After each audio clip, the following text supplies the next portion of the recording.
The ability to label and manipulate proteins in the body is essential to modern biological research. Unfortunately, current methods such as tagging with antibodies are often inefficient and expensive. Even worse, researchers are realizing that many of the antibodies available just simply don't work.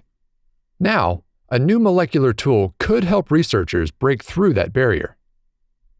Researchers at the Soderling Laboratory of the Cell Biology Department at Duke University have developed a high-throughput system capable of modifying entire panels of proteins using a new dual-vector gene editing approach. Dubbed Homology-Independent Universal Genome Engineering, this system allows for the dynamic visualization and functional manipulation of proteins both in vitro and in vivo, including in neurons. This is HiUGE. HiUGE isn't the first protein-modifying system to rely on gene editing.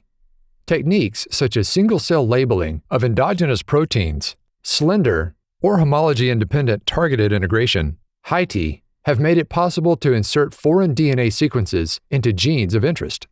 The difference? These methods require customized, gene-specific donor vectors for each insertion. HiUGE doesn't. In HiUGE, the donor vector contains an insertional DNA payload flanked by an artificial DNA sequence non-homologous to the target genome. This sequence is recognized by a donor-specific guide RNA that autonomously directs Cas9-mediated payload clipping and release. Separate gene-specific gRNA vectors then designate the payload target in the gene of interest. This design frees the donor vectors of any gene-specific sequences. The result is the potential to create high-throughput donor toolkits that target a variety of genes rather than just one. In addition, HiUGE employs adeno-associated virus as an efficient vehicle to deliver these toolkits to cells or even tissues in animals.